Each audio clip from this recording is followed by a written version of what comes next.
Good afternoon, everyone. We're excited to be with you today to provide information and tips on application submission for the campus program. As Jonathan mentioned, my name is Latanisha Lewis, and I am a grant management team lead and member of the campus unit. Before we begin, I would like to introduce my amazing team. Some of them are here with us today, and a few are not. So our supervisor is Associate Director Darlene Johnson. The grant management specialists on the campus unit are Jessica Neal and Veronica Merritt.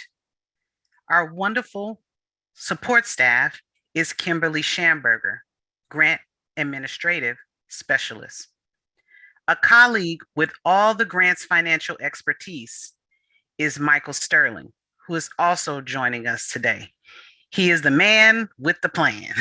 So all your financial questions should go to him. The purpose of the pre-application information session is to highlight a few key points in the solicitation. However, it is not the intent, nor is there sufficient time to go over every aspect of the solicitation.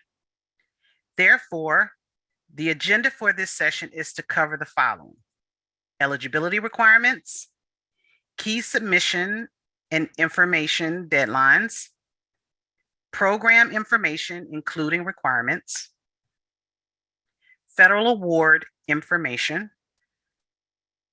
application components, and tips for submission. Next slide. All applicants are responsible for reading the FY 2022 campus solicitation and the OVW solicitation companion guide to ensure that a complete application is submitted. OVW cannot comment at this time on the quality of an applicant's proposed project or provide any information outside of what is included in the solicitation. However, the campus program staff will be available to respond to questions about the application requirements throughout the period that the solicitation is open. So should you have any questions, and I'm sure you will, please feel free to send questions to the campus mailbox at ovw.campus@usdoj.gov. So let's begin with the most important thing. Who is eligible to apply for grant funding? Next slide. Eligibility is mentioned on the cover of the solicitation as well as on page 11. Eligible applicants are limited to institutions of higher education. OVW is required to ensure equitable distribution of grants to historically Black colleges and universities, or HBCUs, and tribal colleges and universities. So we would love to have more of these institutions apply for funding. Since addressing racial equity is a priority for OVW, we'd also like to encourage other minority serving institutions to apply, such as Hispanic serving institutions or institutions within the U.S. territories. Foreign entities or programs are not eligible for funding under the campus program. In addition, thank you, all applicants under the campus program must submit 2 certification letters. So in addition to simply being an institution of education, higher education, you must submit 2 certification letters. The letters must be submitted on institution letterhead, signed and dated by the highest authorizing official. And we mean the president, chancellor, or provost, or a designee with similar authority. We do not mean chief of police, Title IX coordinator, or the grant point of contact. We mean your highest authorizing official. And that is for each of the participating institutions of higher education. So if you're a consortium, Each institution within that consortium must submit both certifications. It is important to point out that for consortium projects, everyone must be eligible. So go back to the previous slide. So the two certifications are certification of eligibility, which essentially you're certifying in writing that you are compliant with the Jean Cleary Act. And then the second certification is the certification of statutory minimum requirements, which you're certifying that you have knowledge of and are committed to the full implementation of each of the statutory minimum requirements of the campus program. A sample certification of the eligibility letter can be found on OVW's website. However, the certification of statutory minimum requirements does not have a sample letter, but you can take the language directly from the solicitation and include it on your institution letterhead and sign it, and that will be sufficient. Failure to provide both certification letters and include the incorrect signatories will disqualify an application from further consideration.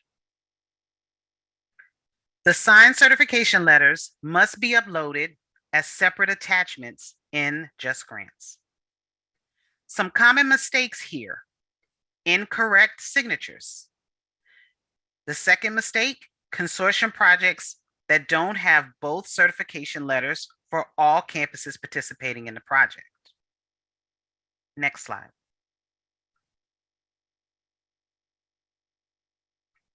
The last requirement is that you must have partnerships.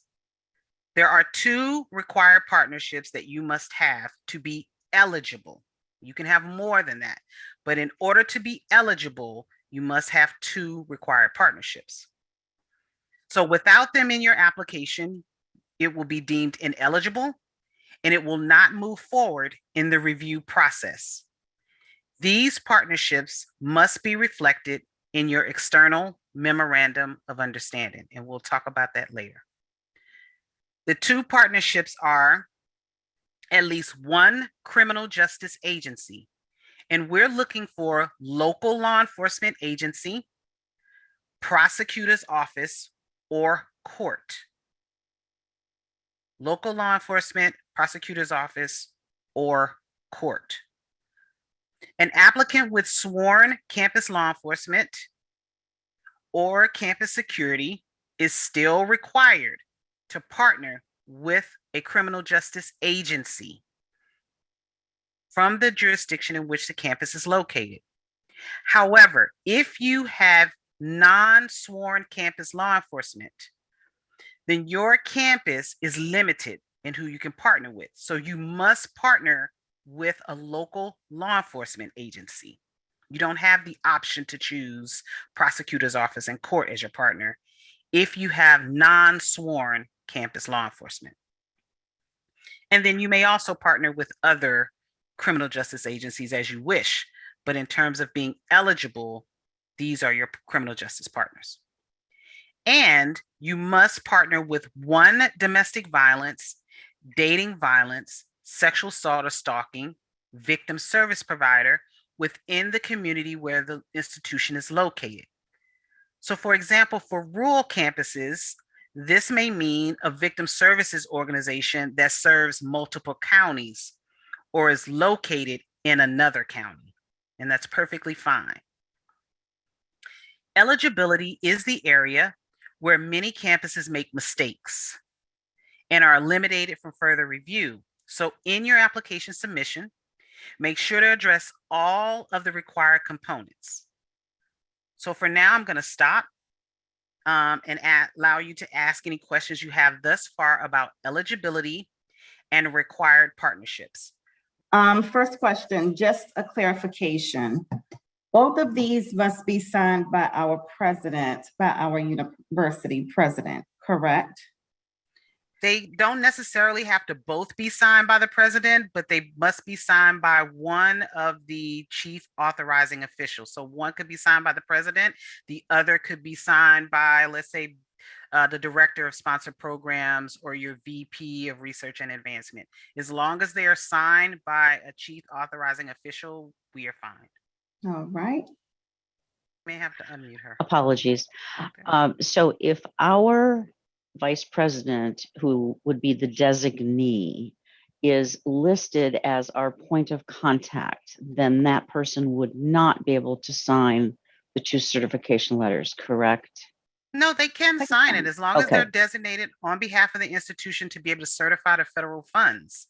They absolutely can. But sometimes institutions have points of contact who do not have that designation. I see. Okay. And in All that right. case, they cannot. Great. Thank you. That clarifies.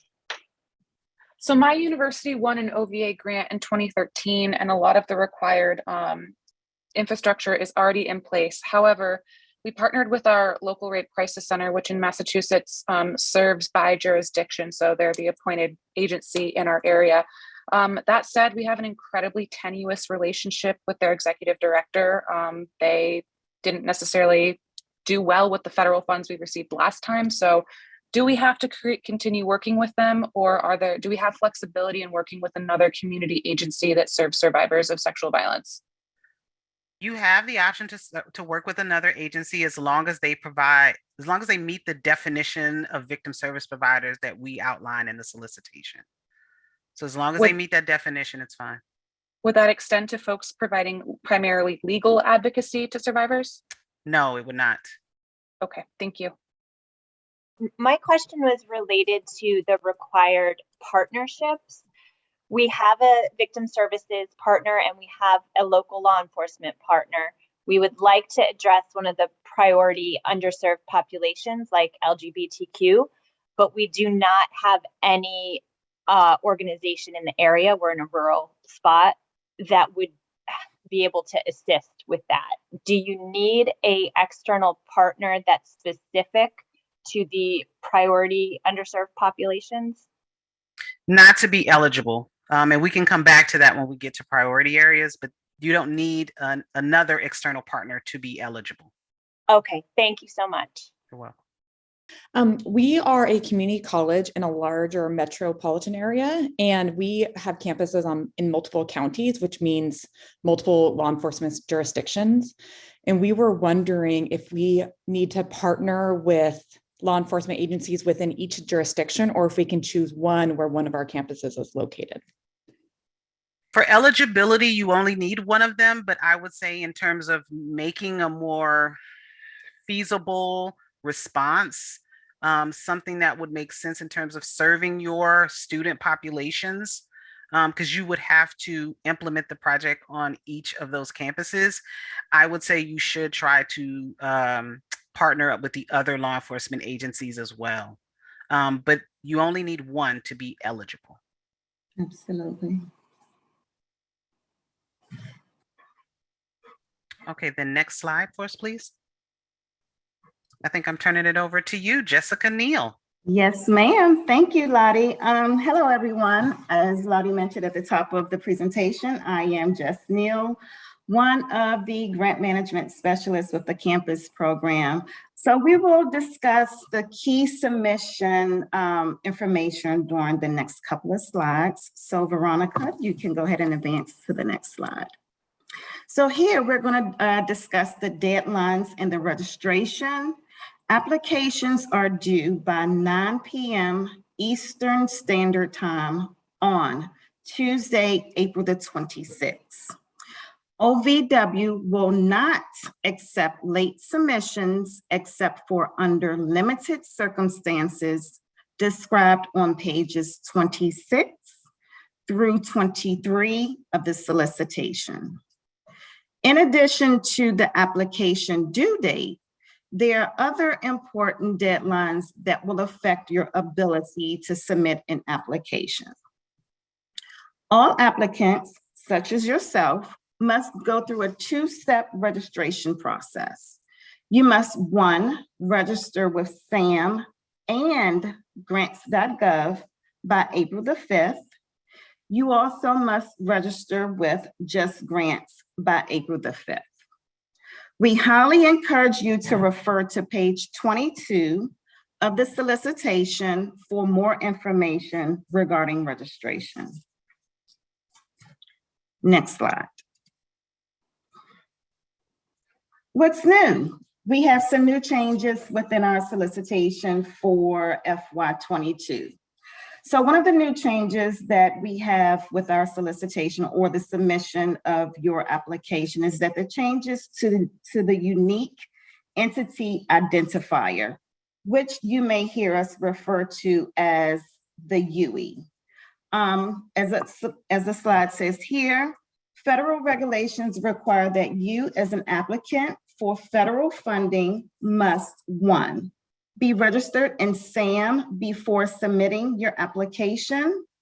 You must provide a valid unique identifier, which is the UE, in your application. And you must continue to maintain an active SAM registration. Currently, the UE that applicants for federal grants and cooperative agreements are required to have a data universal number system, which is known as the DUNS number. It's very important for you to take heed to this deadline here, where it says on April the 4th, the federal government will stop using the DUNS number and move towards the new unique entity ID known as the UE. The UE is a 12-character alphanumeric value once issued, and it will not change. Entities that are currently registered in SAM.gov already have a unique entity ID, which can be viewed in SAM.gov. The transition to the UE will not impact an entity's registration expiration date or when the renewal is necessary. Next slide.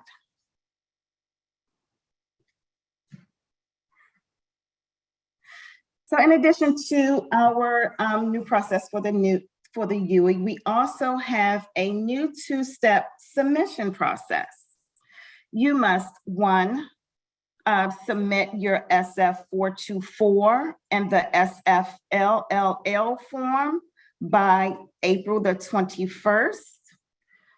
Note, if you fail to submit these 2 forms, which I've just mentioned, the 424 and the LLL forms, by the above deadline, then you will not be able to submit your application in Just Grants, which means you must take care of step 1 first within grants.gov in order to submit your application, your full application into Just Grants. So once you've submitted your SF424 and your LLL forms, you would then submit your full application into Just Grants, where you will submit all of your application into Just Grants by April the 26th. Just remember that there is a checklist on page 27, on page 26 and 27 of the solicitation. So please ensure that you take a look at this checklist to make sure that you have submitted all of your required documents into Just Grants before submitting your application.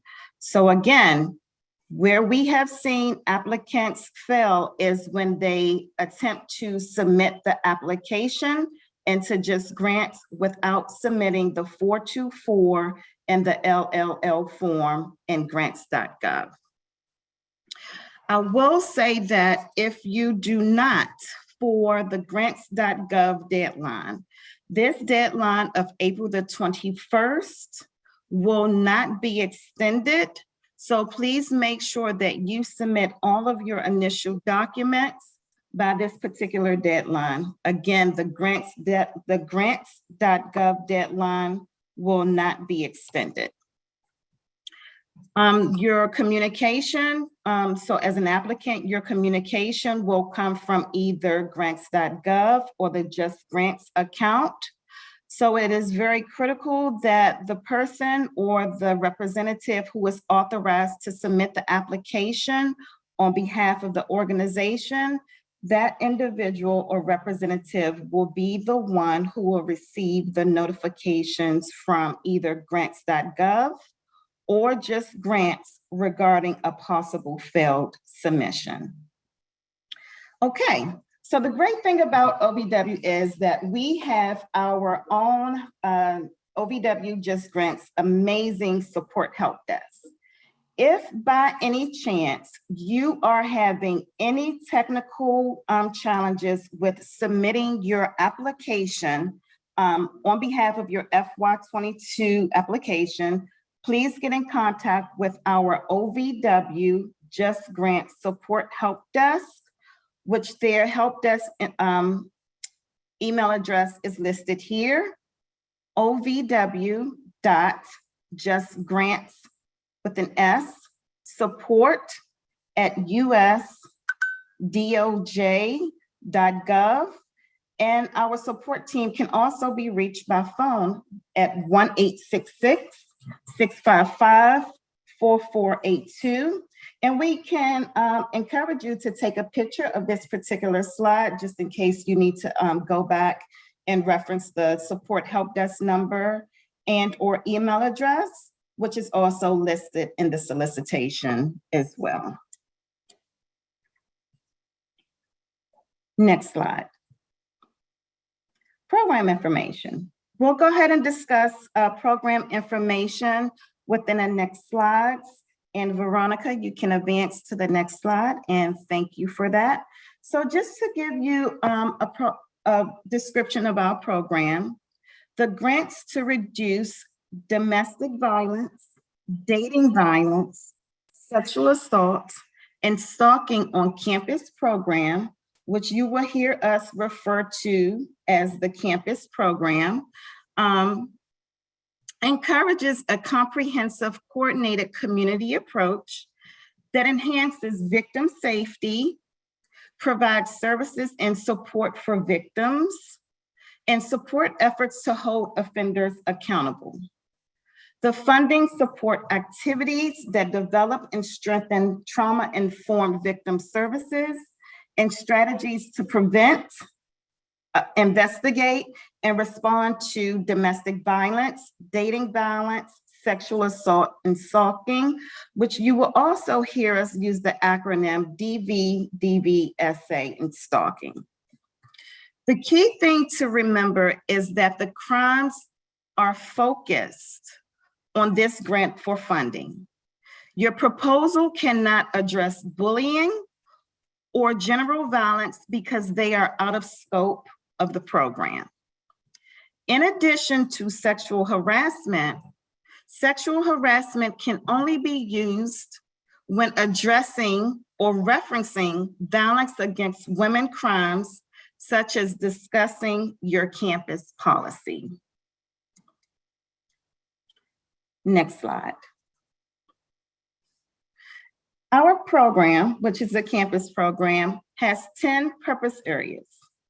All applicants, such as yourself, when submitting your application, must select at least one of the purpose areas. The purpose areas are listed on page 5 and 6 of the solicitation. Just know that purpose areas 4, 6, and 7 have additional requirements. I won't read them all, but I will just go over the quick 3 that are listed here, which is the purpose area 4 for victim services. If you choose to address this purpose area, your budget must show an allocation of 20% of grant funds for this purpose. If you're going to address purpose area number 6 for data collection and community systems, your institution may need to get approval from OVW before purchasing if funded. For purpose area number 7, capital improvement, your institution will need to go through a National Environmental Protection Act if funded, which means that if you have any NEPA related costs in your budget, and if you're funded and if you're approved for funding, or if you're funded through the OVW program, you will have to submit these improvements to OVW for approval. I will say that purpose areas 6 and 7 cannot make up most of your budget or project activities. Since the goal of the program is to provide a comprehensive approach to our crimes, the purpose areas cannot be the only selected purpose areas. If your proposal includes items in purpose area number 7, then if awarded, again, approval may be granted by OVW prior to the purchase of these items. So therefore, you can include these costs in your application. So information regarding our FY22 OVW priority area can be found on page 6 of your solicitation. This selection of the priority area is optional for you as an applicant, which means that it is your choice whether or not you would like to address this priority area listed here. So if you're an applicant seeking to address this priority area, you must develop and enhance prevention and intervention strategies targeting underserved populations. And to qualify for this priority area, you as an applicant must include in your proposal activities, and it must be tailored to meet identified underserved populations and relevant partnerships with community-based organizations with expertise with the identified underserved populations. And that can be deaf of hard of hearing, LGBTQ, and the HBCU community. Next slide. Thank you, Veronica. Activities that compromise victim safety and recovery. We as OVW will not fund activities that jeopardize victim safety, deter or prevent physical or emotional healing for victims, or allow offenders to escape responsibility for their actions. So please refer to our solicitation companion guide for a list of activities. I will say that to assist with submitting a strong application, you as an applicant that propose any activities that compromise victim safety and recovery or undermine offender accountability may receive a deduction in points during our review process, or may be eliminated from consideration in its entirety. Next slide. Common compromise and victim safety issues include here: procedures or policies that fail to include conducting safety planning with victims, project designs and budget that fail to account for the excess needs of individuals with disabilities, with limited English proficiency, and who are deaf and hard of hearing. So again, those could be your underserved populations as well. And then failing to develop policies regarding confidentiality or information, informed consent, and mandatory reporting. Next slide. We also have out of scope activities that are listed on page 6 of your solicitation. So as the slide says here, to help you, to assist with submitting a strong application, which we know you will, the items listed on page 8 will not be supported. So common out of scope activities seen in proposals are activity primarily focused on sexual harassment. So remember, sexual harassment can only be discussed or can only be considered when you're discussing the program as far as campus-related policy. Trainings, conferences, or materials focused primarily on Title IX, and purchase of anonymous web-based reporting systems. So if you purchase some type of web-based reporting system, and it excludes law enforcement for incident or report databases. That is one web-based reporting system that we will not fund, and is typically out of scope. Is typically out of scope of our program. Another out of scope activity, which is fairly new for us, is the Do It Yourself, which is a sexual assault evidence collection kit. This is also out of scope of the program. So again, applications that deem the proposed activities that are listed on page 6, in addition to the common out of scope activities listed here, may receive point deductions during the review process. And again, you can possibly be eliminated from the application process in its entirety. And next slide for me, please. So unallowable activities and costs. The list of unallowable costs can also be found on page 17 of your solicitation.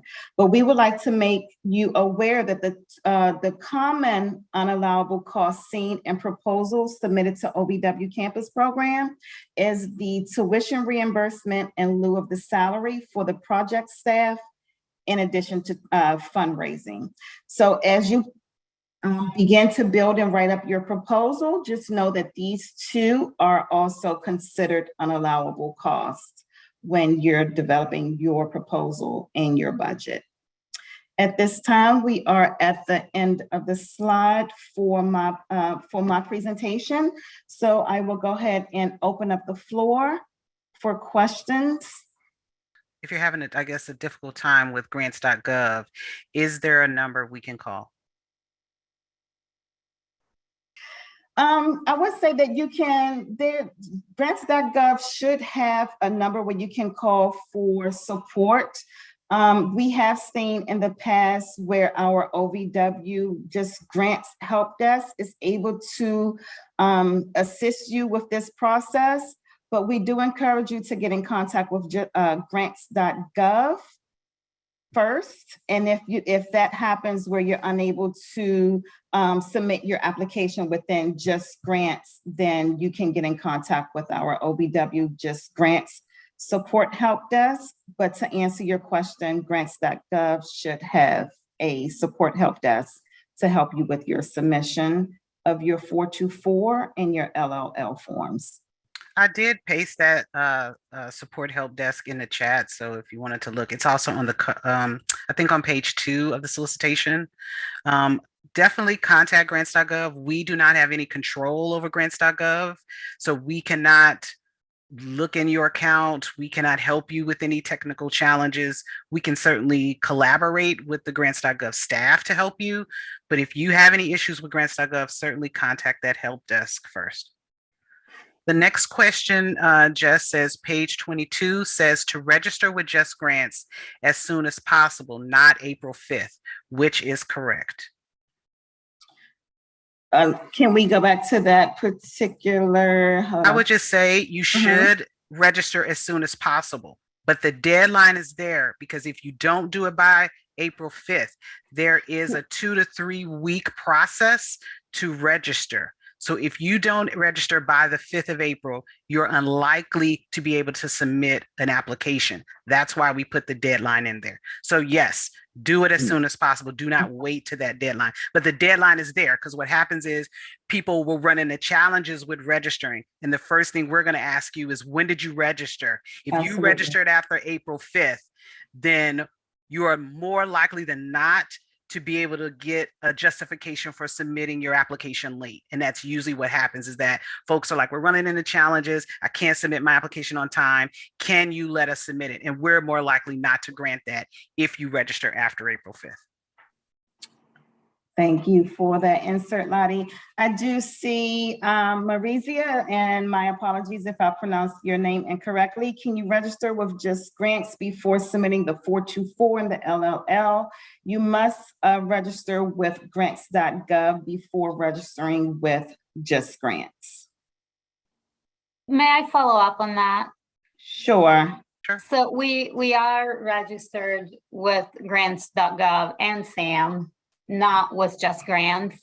And someone had asked the question previously, which was pushed to now, can you submit the SF 424 if you don't have a finalized budget? So That's a different question, but the answer is yes. And I called the support yesterday to get help with registration with Just Grants. And the way they explained the process was, after you submit the SF 424 and the LLL form, then that generates an automatic email to the Yes. eBiz POC, who then registers. So if that is the process, then really you can't register with Just Grants until you submit those two forms. Is that correct? That is correct. That is correct. That's what Jessica just Correct. said. Yes. You have to register with grants.gov before you can do anything with Just Grants. But And that is registering is different from submitting the forms. I mean, we are Correct. registered. Yes. Correct. So, right. So you have to submit the forms also in addition to registering. Correct. Yes. Okay. And you Thanks. also cannot submit the rest of the forms until you submit the first two forms in Sure. grants.gov. So Sure. even Yeah. after you complete your registration, there still is a part 1 in grants.gov. Then you can go to Just Grants. Yeah, that makes sense. Thank you. You're welcome. Jessica, can you hear Alicia. me? I'll read out for you, Jess, and you can just answer. Okay. Is Just Grants separate from grants.gov? Yes, they are two separate platforms. Again, you will have to submit and register with grants.gov before you can submit your full application into Just Grants. The next question is for Purpose Area 4 Victim Services. Do we need to allocate 20% to victim services if we are subawarding a victim service provider, I'm assuming a victim service agency to provide the service? I believe you, Lottie, can you help me out with this one? Yes, you will have to still allocate the 20%. It depends. If you are not selecting Purpose Area number 4, then no.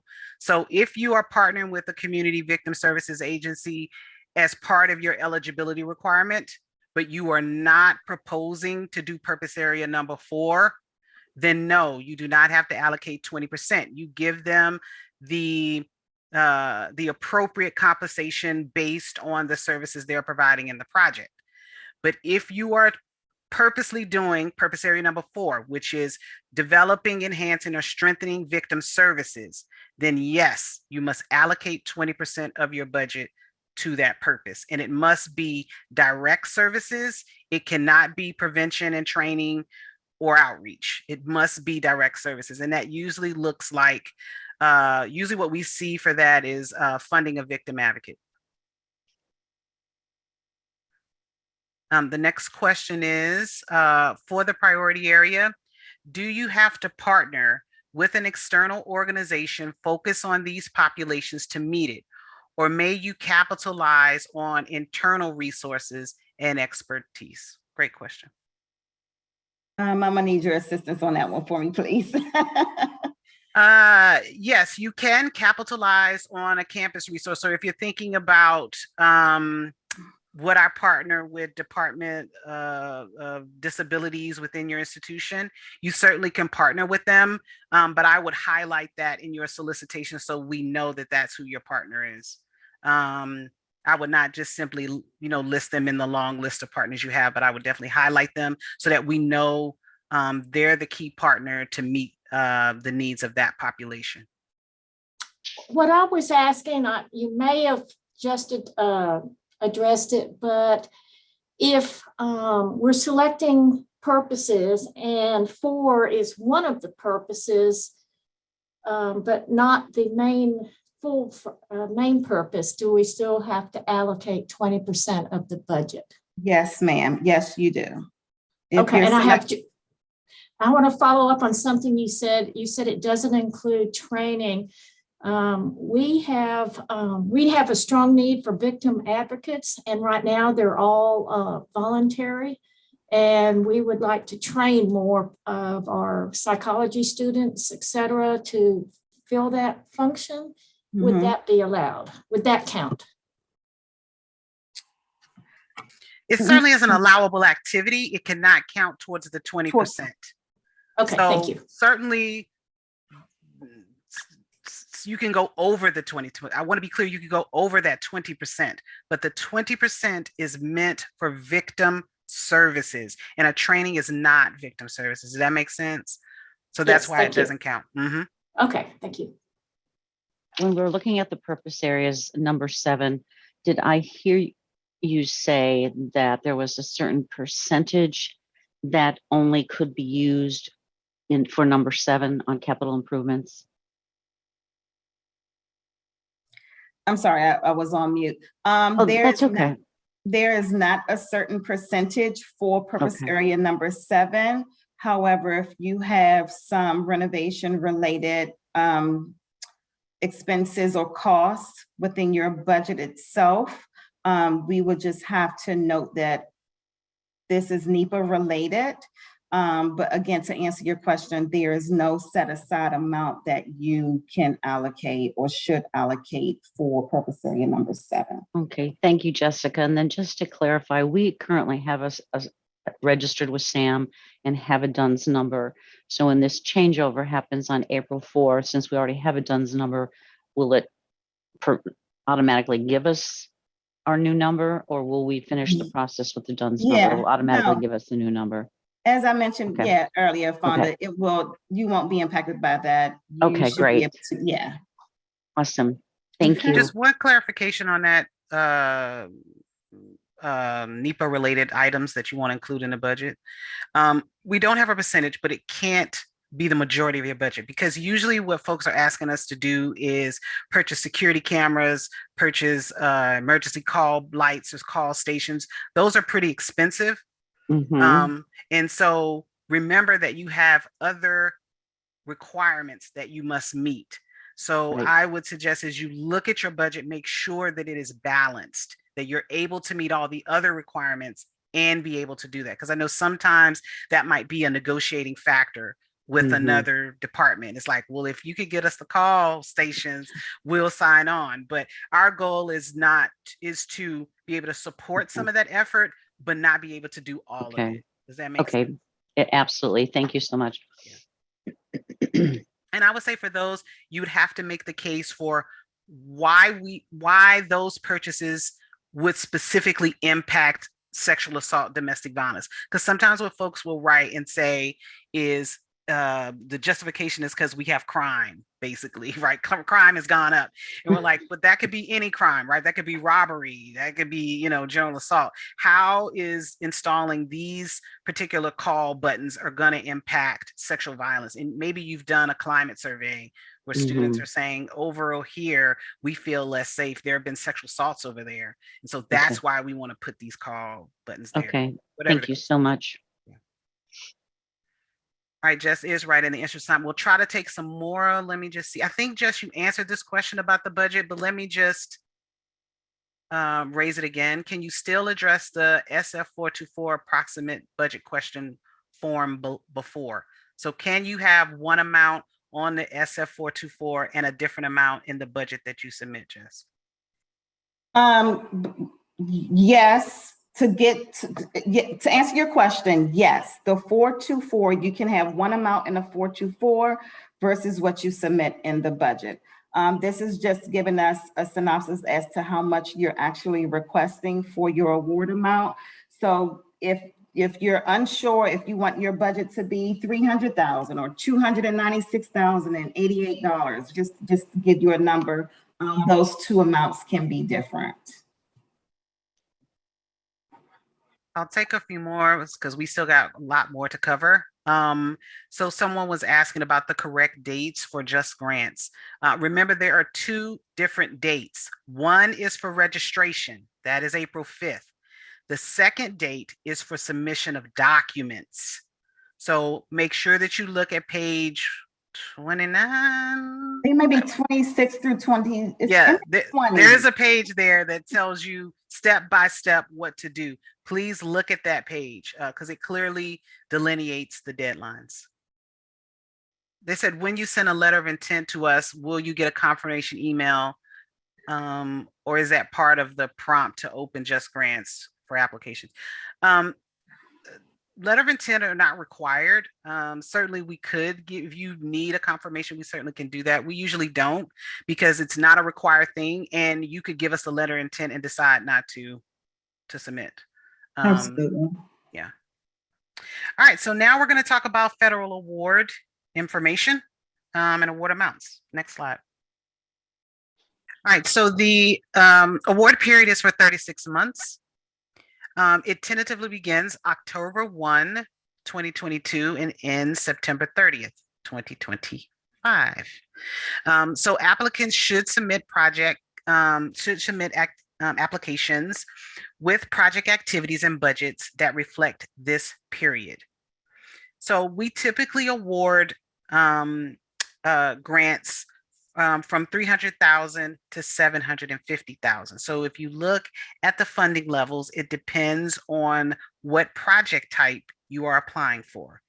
So if you're applying to be a single institution, which is an individual project, we award up to 300,000 for the 36 months.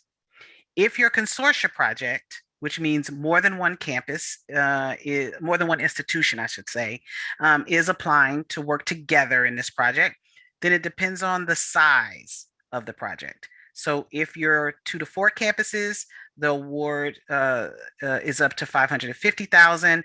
If you're 5 or more campuses, it is up to 750,000. Remember that OVW has the discretion to make awards for greater or lesser amounts than requested, and we can negotiate the scope of work and budget with applicants prior to making an award. Next slide. In FY22, we are accepting both new and continuation applicants. Applications are those from people who've never received funding under the campus program or an institution who hasn't been the lead institution in a grant. So if you've been in a consortium project and now want to be the lead, you would be considered a new applicant. Or an applicant whose funding expired on or before March 10th, 2022. Continuation applicants are those that have an existing grant. So your grant is active right now, or your grant closed after March 10, 2022. Yeah, I think it's 2021, sorry. Grants that were awarded a campus grant in FY20 or FY21 are not eligible to apply as the lead. And if you were a partner in a 2020 grant or 2021 grant, you are also not eligible to apply for FY22. Applicants may only submit one proposal to either be an individual project or a consortium project. In addition, satellite or branch campuses of an institution are not considered separate institutions. So if you are University of Maryland, Baltimore, and you just have another campus list that is part of University of Maryland, Baltimore, but you're just in Columbia, Maryland, then you are still considered one institution. However, if you're an institution, there are separate institutions with similar names. So let's say you're University of Maryland, College Park versus University of Maryland, Baltimore. We consider those different institutions or separate institutions. The campus program has eliminated the limit on the number of times a campus can receive funding. As such, applicants that have received 3 or more cycles of prior funding will be supported in FY22. Next slide. We're not going to go over all of the requirements. We will talk about a few, but just to let you know, that list is on through pages 8 through 11. So make sure that you review them because those are the requirements you will be held to if funded. And everyone must complete them. It includes both statutory requirements and other requirements that you will have to meet. It includes OVW, technical assistance trainings, and a new grantee orientation. And there are specific staffing requirements. Next slide. There are 4 statutory requirements. So remember in the beginning, we talked about you had to do a certification letter that you would be meeting statutory requirements, where here are the 4 that you must meet as part of statute, the Violence Against Women statute. So you must have a coordinated community response, which includes both external and internal departments. You must establish a mandatory prevention education program for all incoming students. And we think of that as first year and transfer. Now, if you're a community college, you have a little bit of leeway because your student population is a bit different. So you would have to determine who you are considering as your incoming student population. We usually tell you to consider some students who might be getting a degree or might be getting a certification because they're there for quite a bit of time versus students who are taking like 1 or 2 classes. The next requirement is there are 2 training requirements, one for training all campus law enforcement, and the other one is training all personnel in the disciplinary process. So all 4 of these requirements must be met by the end of your award, and you're certifying when you apply for this grant that you're going to do so. Next slide. The other requirements, if funded, all applicants must, in addition to that incoming student mandatory training, must do ongoing training, ongoing prevention work, as well as implement a bystander intervention program for all your students. You must also offer confidential victim services and advocacy. This can look a number of different ways. It must be 24 hours. It must be confidential to survivors of these crimes, whether it is located on your campus, you have a co-located advocate, which means they're actually a person who's employed by the victim services agency, but are located on your campus, or you simply have a referral relationship with a community partner. And then you must also work with the OVW TA providers throughout the entire project. And that will apply, you will learn more about that should you get funded. In terms of new grantees, there are particular requirements for you. As a new grantee, next slide. You will engage in a 1-year planning period. This is important to note as you're developing your application. This means that no implementation activities can be conducted. So this is important for your budget as well as your proposal. So remember that implementation activities should be budgeted for 2 years, not 3. You'll attend a minimum of 5 trainings and 1 new grantee orientation. So there is money that we require that you set aside for these purposes, and we'll come back to that when we get to budget. But there are no more than 3 people who should attend the orientation. And then there are a specific number of people who should attend the other 5 trainings. And we can talk about that a little bit more when we talk about the amounts. And then you must support a project director at least 75% time. And during this, unless you're a continuation, and we can talk about that, but during this dedicated time, the project director must be working on grant implementation activities. And this position is 1 person. You cannot split this time between 2 people. It must be 1 person. It is the campus discretion if you want to support this position at a higher FTE with or without grant funds. That is up to you. But we require that they at least have 75% time. For continuation grantees, you must propose new activities beyond the statutory and program requirements. You must support a project director at least 50% time, unless you can provide some kind of a justification that less time won't impede the project implementation. For both new and continuation grantees, a supervision requirement exists. The project director cannot be supervised or housed in the Title IX office or with any position serving a Title IX role. There is no exception to this requirement at this time.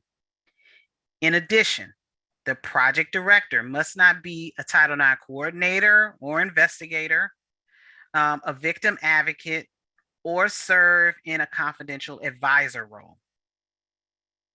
Now I'll stop to let you ask any questions that you may have about award amounts, application types, statutory and program requirements. And remember to put your questions in the chat or raise your hand. He wants to know, just to be clear, 300,000 absolute ceiling for single institution? That is correct. Sure, it's actually a repeat of another question. Continuation applicants are not required to include the minimum of 5 OVW sponsored TA events. The budget instructions indicate to include $40,000 to attend the OV sponsored TTA. Is this budget required of continuation applicants, even though they are not required to attend those events? I would not say they're not required. Every applicant must include that TA allocation in their budget. We will determine after award whether continuations will be, if you're a continuation applicant, whether you will have to attend or not. There is a process to determine whether you will be exempted from that. But as an applicant, you must set aside that funding. Very helpful. Thank you. Michelle, you have your hand raised. I'm going to go to you next. Good, thank you very much. The statement that the project director cannot be supervised in an office or locate in an office that a Title IX position fills. So if the Dean of Students is also a Title IX investigator, does that mean they cannot be supervised by that person? That is correct. Very good, thank you.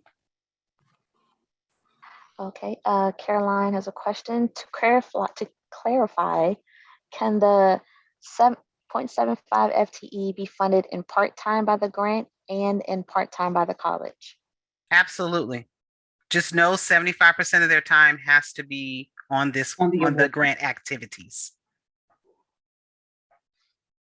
Okay, we have another question from Marza. Can the project director be hired for year 1 if they must work on implementation? Absolutely, they should be hired in year 1. They should be helping you plan. There's lots of activities that are happening in the planning year. We have a lot of things they're doing, so absolutely. Okay, we have another question from Megan. Can the project director be supervised by someone whose supervisor is the Title IX coordinator? Yes, as long as their direct supervisor is not associated with Title IX. So yes, sometimes you have like VPs or somebody like that who oversees Title IX or might have a Title IX role, that's fine. As long as their direct supervisor is not Title IX. Okay, and we have another question from Gretchen. What date should the project director begin work? Should they be on board to participate in the 1-year planning period or plan then hire? No, you should try to hire them in your planning year.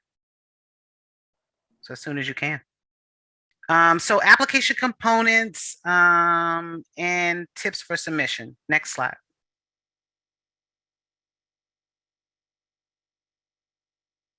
All right, so please refer to the solicitation beginning on pages 13 through 21 for specific information regarding the content and format of application submission.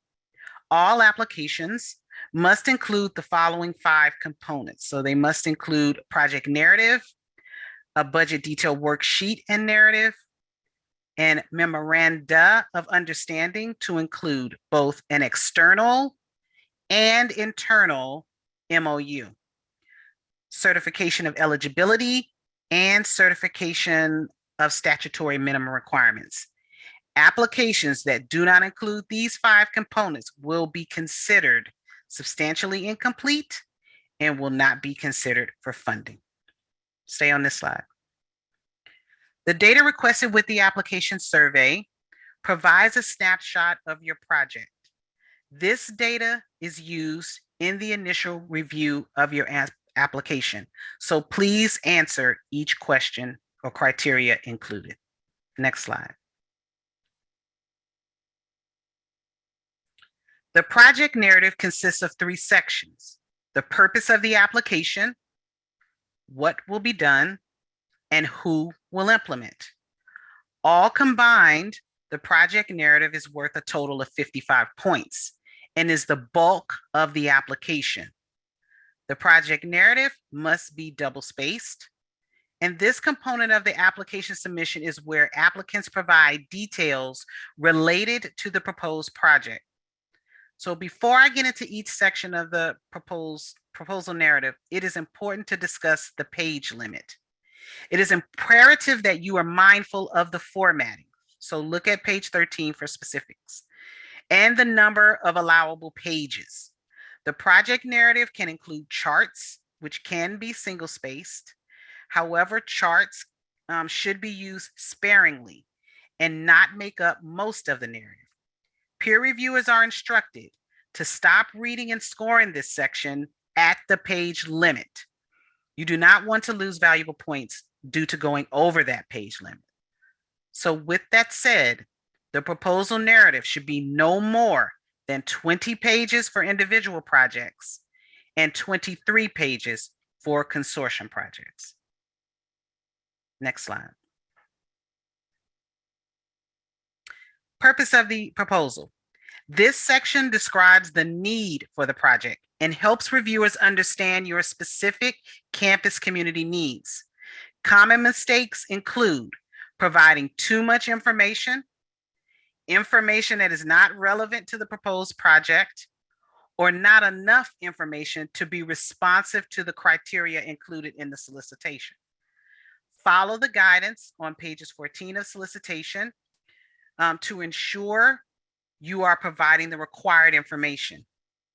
Also, please keep in mind that this section counts toward the page limit. You want to be sure that you're responsive to the questions while at the same time ensuring you have enough information remaining to provide detailed information on the proposed projects. We've seen applications that have just used up lots of pages in the needs section, and then they don't have enough pages left to describe the project or who's going to be working on the project. Consortium projects, you should succinctly describe the needs of each campus within the project. And continuation applicants should address what efforts they've done previously to meet the statutory and program requirements, but also what gaps remain and how you want to build on previous efforts that you are seeking funding for again. Next slide. Great. All right, the what will be done section. This section is where you will describe what you are going to do with grant funds. You should provide detailed information that clearly describes the activities and strategies to support your proposed project. The goals and objectives should be clear and detailed so that reviewers understand how the proposed activity will meet the needs identified and the program requirements listed. So for example, there is a difference between stating, we will conduct all training for all law enforcement versus we will conduct annual training for all campus law enforcement on predominant aggressor, the neurobiology of trauma for sexual assault survivors, forensic interviewing, and stalking. For consortium projects, it is important to know how the statutory and program requirements will be implemented on each campus within the consortium. The mistake that consortium applicants make is focusing most of the proposal on the lead school. Remember, there are some criteria that must be answered based on your application type. Some common mistakes to avoid in this section. Next slide. Not providing a description of the products you plan to develop or purchase. Not providing details on safety planning. Continuation applicants don't adequately outline or address the proposed activities that go beyond the statutory and program requirements, and not including concrete activities and strategies that will be developed or implemented to meet the OVW priority area if it's identified in the data requested with the application. Next slide, sorry. In the Who Will Implement section, the applicant should identify who are the key individuals, departments, and organizations involved in the proposed project. This section does not include all partners on the project. It should only provide the key partners. All partners should be reflected in the MOUs. This section must demonstrate that individuals, departments, and organizations identified have the capacity to address the stated need and can successfully implement the proposed project activities. Therefore, providing details on their expertise and experience is critical here, and clearly specify each organization and individual's roles in the project. If you're proposing a consortium project, it is important to know that key individuals and departments on each campus should be included in the Who Will Implement section.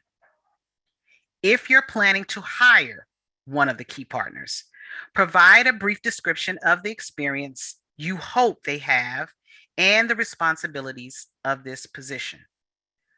Just a friendly reminder, this section is still part of that page limit.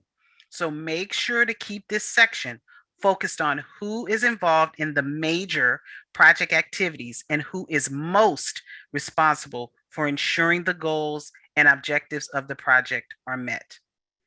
The biggest common mistakes here, next slide. Oh, not that, okay. The biggest common mistakes here are lack of details regarding the demonstrated experience and expertise of key personnel, including not providing roles and expertise of individuals and departments or organizations in this section, but simply saying, look at the MOU. Applicants miss receiving points in this section because the required information is included in the MOU. And we will not apply those points, if you will, to this section if you simply include it in the MOU and don't include it here. So you can have duplicative information, that's okay. Next slide. It's important to know that applicants will be submitting a web-based budget within Just Grants. So there is no document that you're going to be submitting for the budget. You will be submitting a web-based budget. So you'll be inserting data into Just Grants for your budget. During the peer review process, the reviewers will be assessing and scoring the budgets to ensure that you're meeting the program requirements and that it doesn't include any unallowable activities. Make sure that the budget provides a clear link between your project activities and proposed budget items. This is often a place where we see things like positions that weren't talked about, or we might see purchases that weren't talked about in the narrative, and the reviewers are questioning, like, why is this here? So make sure that your budget reflects all of the things that are listed on this slide. Make sure they're 36 months. Make sure they include the mandatory training requirements and the amounts for the mandatory trainings. And these amounts are the total amounts for 3 years. So $40,000 for 3 years, $80,000 for 3 years, or $150,000 for 3 years. So make sure you do that. Make sure you allocate that amount. Right now, you don't know where you're going to be. So if for the application, you can determine a calculation and put it in there, but make sure it totals that amount we're requesting. Make sure that you do not exceed the budget cap and you do not have to include a match. Make sure in your budget you're financially compensating your partner based on their participation in a project. And that can include compensation for their time and travel to participate in project development or training and implementation. If your partner for some reason says, we don't need to be compensated, we'll do this work in kind, please put that in the budget narrative that the partners have decided to do, they have agreed to do this work in kind, and make sure in the MOU you also say that they're doing this work in kind. Make sure for consortia that you are fairly compensating the other campuses on the grant. Often in the budget, we will see that most of the money is going to the lead institution, and there are little to no funds that are going to the other campuses. Make sure that your budget includes costs to support accessibility needs of students with disability and students with limited English proficiency. And lastly, I would just say there are some sample budgets that OVW has on the website that'll show you sort of a general way to format your budget or a general way to lay out the information in the budget, but it is a web-based budget. So essentially, try not to break your costs by year if possible. Just makes it more difficult. Make sure that the indirect costs included are limited to no more than 10% of the modified total direct costs. That applies to both the campus and any subrecipients. Make sure you include the project director costs and the technical assistance costs. And for technical assistance, a big question we often get is, what should we budget for? I would say typically budget for 4 nights of a hotel stay. The new grantee orientation, budget for about 2 to 3 people to attend. For the Technical Assistance Institute, budget 6 to 7 people for the first 3, 4 people for the last 2. And consortia, that will depend on your size, but I would say you roughly will budget 3 people per institution. That's how we came up with the $22,000. So roughly about 3 people per institution. Another question we get is about assessments. You can propose to do a needs assessment. And if you are planning to do that, you are limited to no more than 3% of your budget for that purpose. So now, with all that budget talk, I'm going to turn it over to Michael Sterling, who is a grant financial analyst in our Grant Financial Management Division, also known as GFMD. And he's going to provide additional information on financial requirements of the application. Michael? Thank you, Lottie. Good afternoon, everyone. I hope everyone can hear me clearly. Just give me a thumbs up if you can hear me. Great, great. So today, I'm going to talk just a little bit about some of the things I myself and my other colleagues in the Grant Financial Management Division team see during the application process. We mainly working on the pre-award risk assessment. So in the next couple of slides, we're going to focus on aspects, as I said, that the financial team looks over in the prior years. So as of today, we're going to highlight certain aspects of the pre-award risk assessment and provide you with the detailed links or links to the detailed information and webinar on how to develop a budget. I did see a question in regards to the web-based budget in the chat box. If you contact the Just Grants Help Desk, they will be able to provide you with training materials on how to complete that web-based budget. A lot of information will be available there, as well as the GFMD Help Desk, which I will provide at the end of my presentation. So first, I'll highlight the items identified that are highlighted in the data requested with application. With this is completed by all applicants in a survey section in Just Grants. It is a list of questions included in the survey, which appears at the end of the solicitation under the heading Survey Questions. Applicants should click the survey, click the survey name, which is Pre-Award Risk Assessment, to access and complete the survey in Just Grants. Specifically, the 2 items that I'm going to discuss today are the single audit response and the IRS 3-step safe harbor procedure.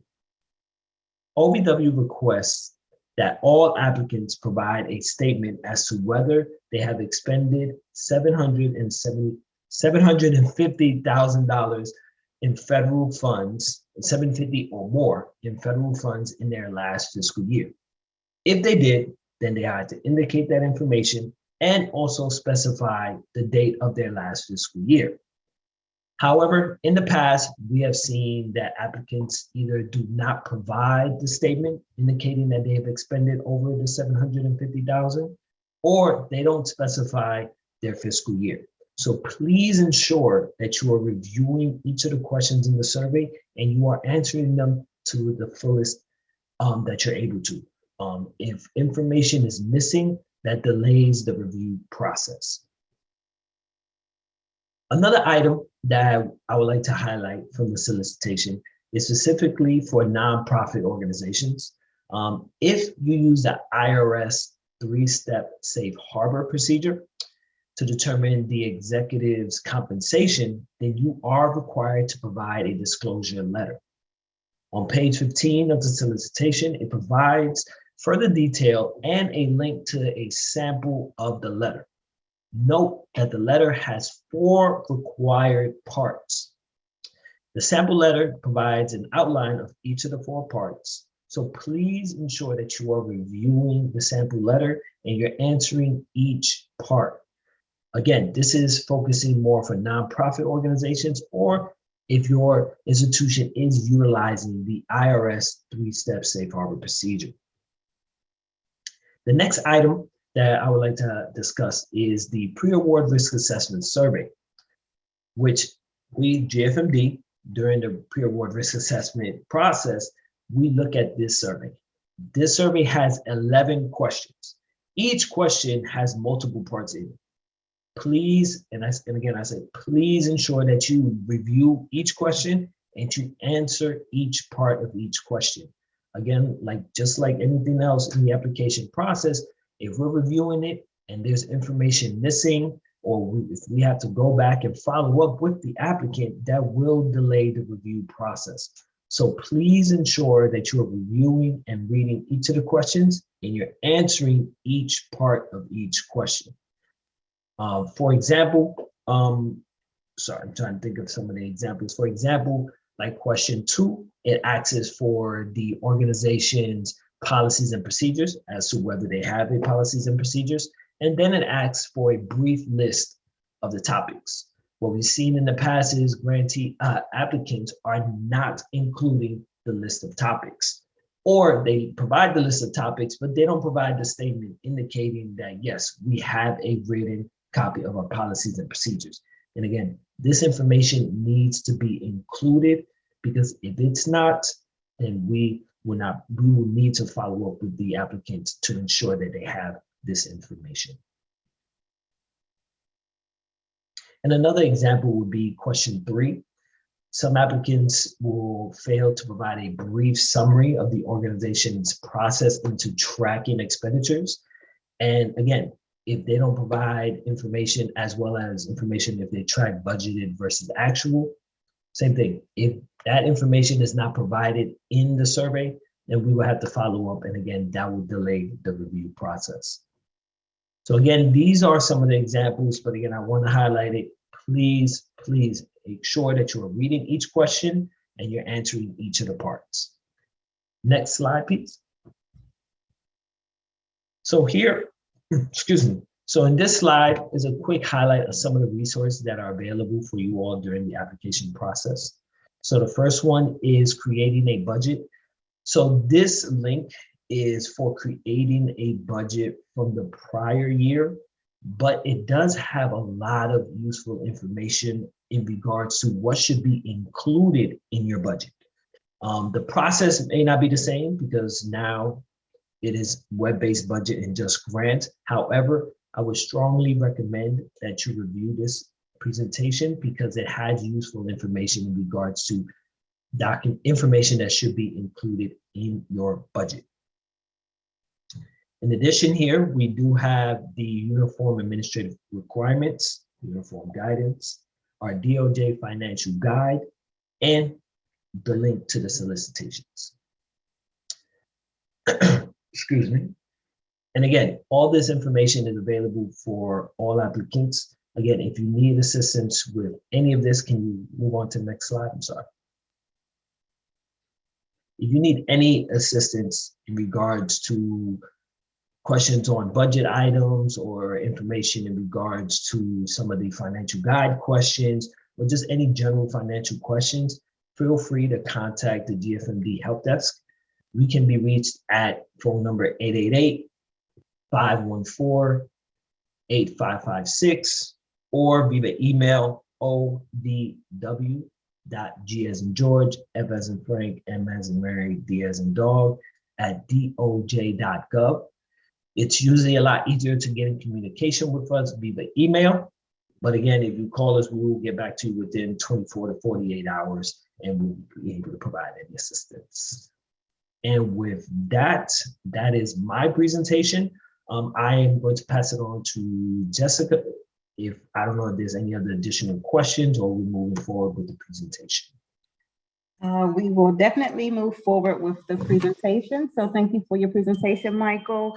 So if you can go back one slide for me, Veronica, I just want to give folks an opportunity to either quickly take a picture of this particular slide. And we also have GFMD's contact information listed within the solicitation as well. So please feel free to take a picture and or reference the solicitation for OVW campus program contact information and or GFMD's contact information. Next slide.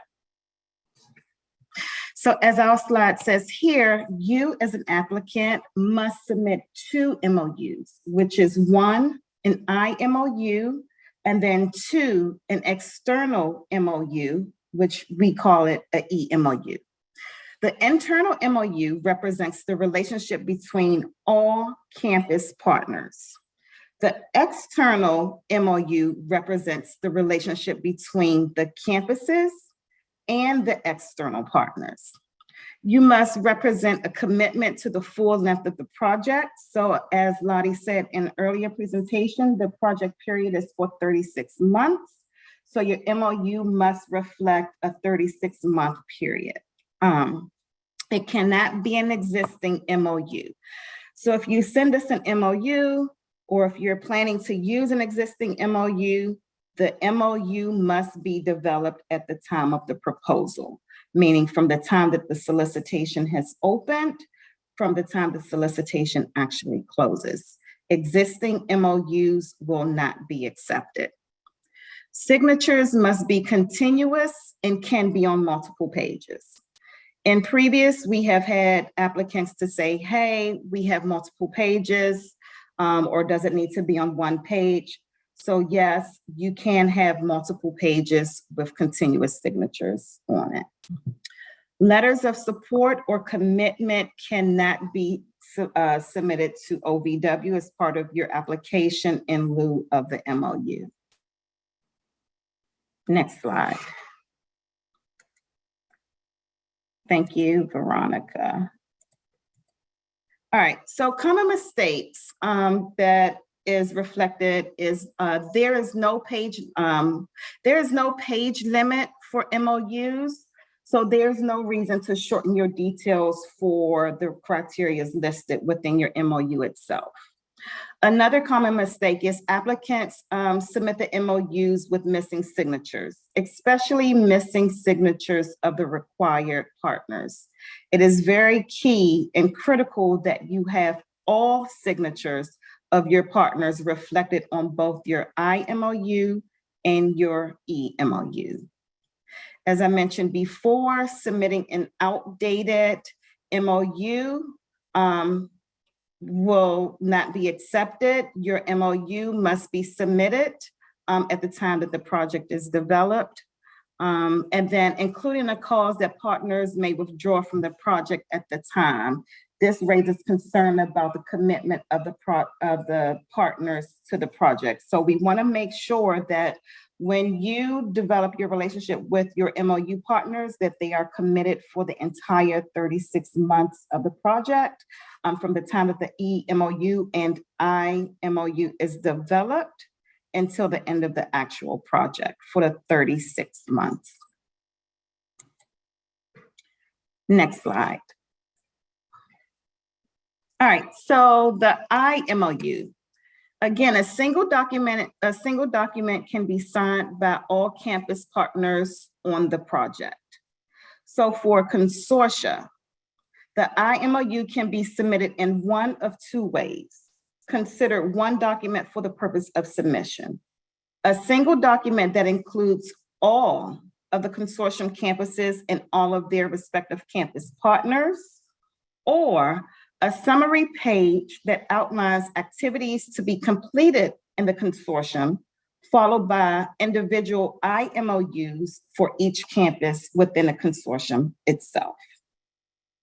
Next slide. The EMOU. The EMOU must include, at a minimum, both the external victim service partner organization and the criminal justice partner. And this was explained and discussed in an earlier part of our presentation.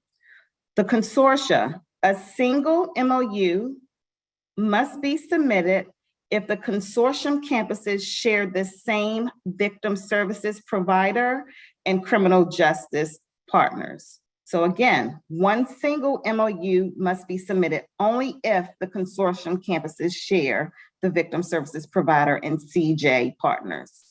Separate EMOUs must be submitted if the consortium campuses have different. So if you have a different victim service partner or provider for each campus, then you must submit a separate MOU for your consortium project. All right, so before we actually close out the call, I have some tips that will help you improve your chances on becoming a campus grant recipient, which we are hoping that all of you all who were actually on the call today, and it's still on the call today, will become a campus recipient of ours. So take a look at this list here. This will help you submit a strong application. It doesn't mean that you will be funded once your application is submitted. It just helps you to submit a strong application. We want you to read this, the solicitation in its entirety, submit all required documents. So again, refer back to the checklist that we mentioned within the presentation and within the solicitation. There's a clear link between project strategies and activities. Address the areas that you have identified and the purpose of the application. You use the application checklist, which is on page 26 and 27 for of the solicitation, and allow plenty of time to gather the information that you need for your application. Do not rushing and writing your application. We definitely want you to have a strong application when you submit it to us. Make sure that when you're writing your application that the application is easy for OVW to read and others to read, such as our peer reviewers, when your application is submitted. We definitely and highly encourage you to print out the application before submitting it into Just Grants to ensure that the proper formatting and adherence to the page limit requirements, right? So remember, individual projects would submit a total of 20 pages, and the consortium project will submit a total of 23 pages. So please pay attention to the formatting guidelines within the solicitation. Lastly, if your name and contact information is listed as the application submitter, please be sure to monitor your inbox from any correspondence that will be received from either grants.gov and or Just Grants itself. The contact information for, just want to reiterate what we said at the top of the presentation, that the grants.gov, should you have any technical assistance with grants.gov, grants.gov contact information is in the early part of the solicitation, maybe page 2 or 3. And then our contact information for both GFMD and OVW campus program is also listed within the solicitation itself. Next slide. All right, here is our contact information. So again, feel free to take a quick shot or picture of our contact information. If you have any questions regarding your budget or any financial aspect of the solicitation itself, get in contact with our GFMD department. We have amazing staff in our GFMD department. And if you have any questions regarding your solicitation, here's our contact information or email address for our campus program. And I want to go to the next slide. So thank you, Veronica. All right, at this time, we'll go ahead and open up the floor for any questions that you all may have of OVW and GFMD. I have one from Martin that says, please confirm new award can first year expenses are limited to training, orientation, and the project director? It's not simply limited to that. There are other things that you can do with the CCR team in terms of preparing. So you should have meetings that task force or team should be doing. So, but primarily that will be your work, at least for application submission. Okay. Can charts or tables be less than 12-point font? No, i.e. single space and 10 point? no. You have They to can be follow- single space. They cannot be 10 point. We definitely encourage you to follow the formatting guidance that is given within the solicitation itself.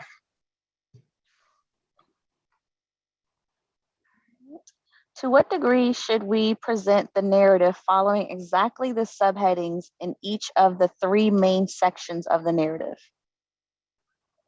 It's not required, but it certainly is helpful for reviewers if you have the subheadings.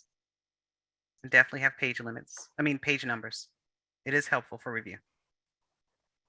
I have a question about, in the past, you had the budget worksheet that you uploaded that was the budget narrative, but this year the FOA talks about fillable web-based forms.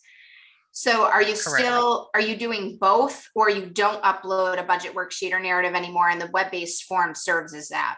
It is the web-based budget only. There is no uploading of any documents for the budget. Oh, wow. Okay. My second question was related to, it used to be in the FOA that the 40,000 was divided up kind of like what you were verbally saying. So many people should be going each year, and so many of those had to be the partners. So you did some of the budgeting in the sub-award, some in the travel line. Should we break that out again this year? And should you repeat what you said about how many people going each year? Or is you just put 40,000 in the travel line and kind of figure it out once their continuation? So once they figure out what they have to go to. Well, continuation should know how many people should go. But if you're a new applicant, I mean, you're sort of operating a little bit in the dark. So if you put some information there and just put 40,000 for now, I would say put some calculations there. So I tried to give you some idea of that in my remarks. So for new grantee orientation, budget about 2 to 3 people. For the first year, there are 3 trainings.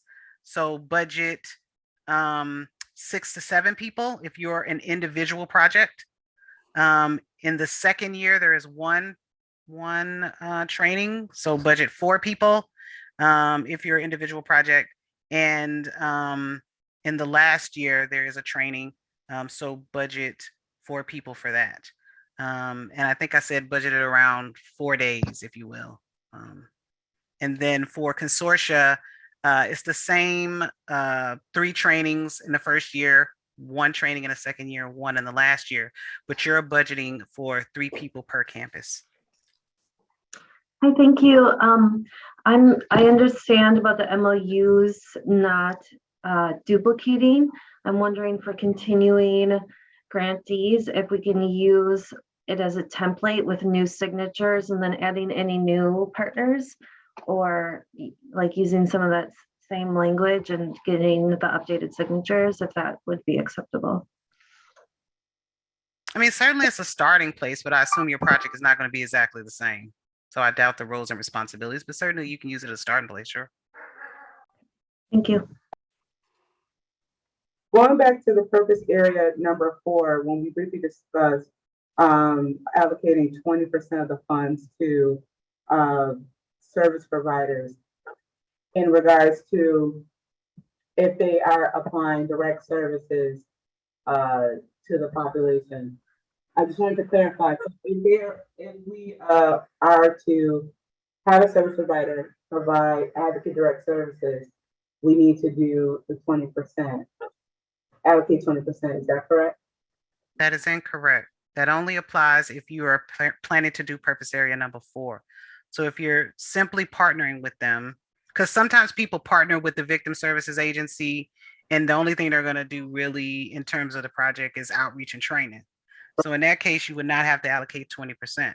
But if your particular goal is to strengthen your victim services, which would really mean you're going to have a victim advocate located on campus, or you're going to develop, you're going to try to enhance your victim services offer to students as a goal, then yes, you must. So it depends on how you're structuring your project. If you're simply having a referral relationship with them and there is no goal to develop or strengthen your victim services, then no, you don't have to allocate 20%. Thank you. I would say the only exception to that rule with goal is if you don't have victim services anywhere near you. So if you're in a community and there is no victim services, there's none in the county, there's none locally, in that case, you are required to do 20%. And that's a really rare circumstance, but you never know. There might be somebody who doesn't have any community victim services at all. And if that's the case, then you have to allocate the 20%. Okay, thank you. Thank you. My question is, can we use DocuSign or something like that to get all the signatures for the EMOU and IMOU? Yes, we can. We will allow electronic signatures for the I and EMOU. Great, thank you very much. Okay, I'm gonna head back to the chat. Caroline wanted to know, could the suggestions of how much the budget per training be added to the chat? I think that's what Jess and I were trying to do, and then we had to answer. Well, we will add it. Okay, thank you. Accessibility needs, can we give them some examples? I think that would depend on the populations that you're trying to serve. So if you're serving people with disabilities, you might be looking at card readers or relay, potentially other things that will help depending on the disability. For limited English proficiency, you might be looking at translation, or you might be looking at interpreters. There could be a variety of things you could do in terms of accessibility, but making sure you're taking that into consideration. Okay. Jack, could you please unmute and say your question, please? Yeah, thank you. So I noticed that in the 2021 solicitation, there was a following language: under what will be done, how the applicant will measure its progress in achieving the proposal's goals/vision, identify targeted outcomes, and describe any tools the applicant will use to track those outcomes and report them to OVW. Tools may include OVW performance progress reports and logic model templates, both available at VAWA Measuring Effectiveness Initiative.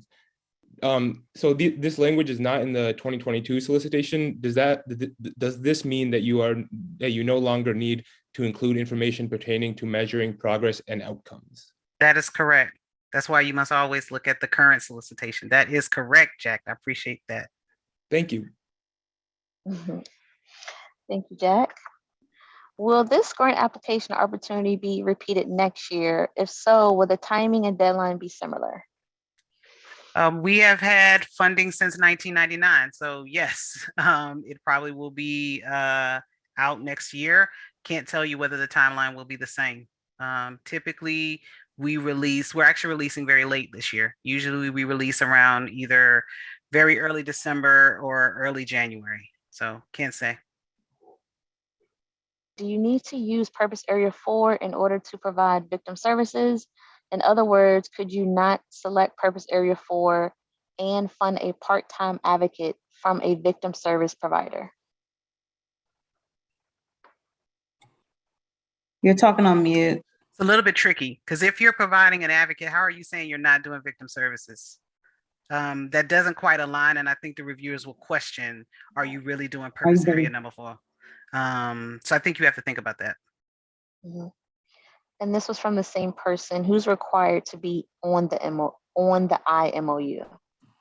The solicitation clearly outlines who needs to be on it. but it is the chief executive officers of your internal departments. So it is not what some people want to do is just get the heads. So they want to do the VP, just the dean, just somebody. It is the directors or the departments that are going to be working. So if you're partnering with Counseling Center, we want director of Counseling Center, not just the VP. If it's going to be disabilities office, we want director of disabilities. If you're going to be partnering with athletics, we want athletic director.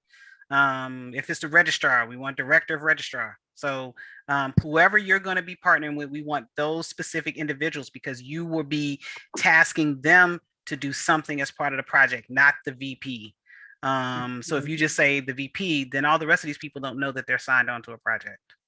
So it depends on how you're making up your project and who you're planning to partner with.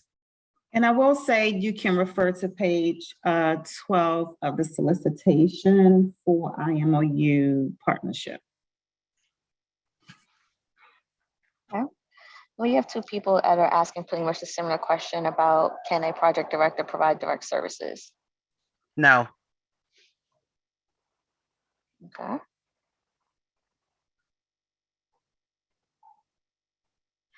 Now the question, so we need to break down all of the costs within the 40,000 TTI budget, even though we don't know where those will be held. Yes, you have to give us some computation, but certainly when we review the budget, if you get funded, we'll follow back up with you. Absolutely. Yeah. So is we wanted to include monies for cameras or radios, we shouldn't be putting anything in the budget for year one.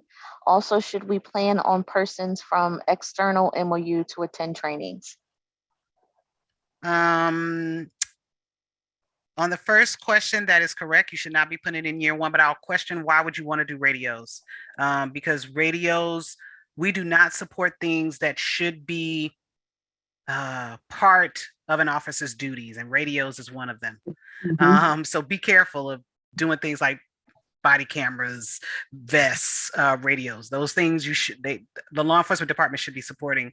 So be careful of those things. But certainly you can put them in your budget, but don't put them in year one. And because then we'd be asking, why do you need to purchase them now? Because you're not doing any implementation. And then the last question was about, what was the second question? Part of that question, Jess? Kim. I'm sorry, I moved on. Also, should we plan on persons from external MOU to attend trainings? I think you can plan on it. Sure. I think for specifically your community law enforcement and your victim services providers. Yeah, I think you can put some thoughts in there, and then we can follow up with you if you get funded and determine whether that makes sense or not. Okay. Amanda, I'm not sure this other question was already answered. Amanda also wanted to know, does having the partner on campus for office hours trigger the 20%? I think so. Again, you have to ask yourself, are you doing victim services? And maybe. I think that will depend. If that is part of your project, I think you need to think about, are you really expanding or developing victim services? That's really the question. Otherwise, why are you putting grant funds to that purpose? Okay. When will they be notified the grant has been awarded to them? On the front cover of the solicitation, or maybe it's page 2, it says October 1. Okay. Or somewhere around there. You're correct. Can project directors provide trainings such as victim advocacy training?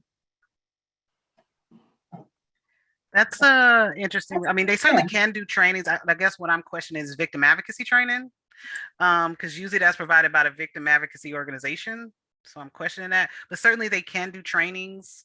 Most of them do prevention activities and outreach. That's usually part of a lot of project directors' roles. So sure, they can provide training to law enforcement or other people. Sure. Okay. William has a few questions here. Could you expand a little on what the expectations are for the external law enforcement? It sounds like helping to plan for the following 2 years. They are part of your coordinated community response team. So they're helping they're helping provide input into your project as a whole. And I assume that, and it should be that your external law enforcement and victim services partners are part of your response.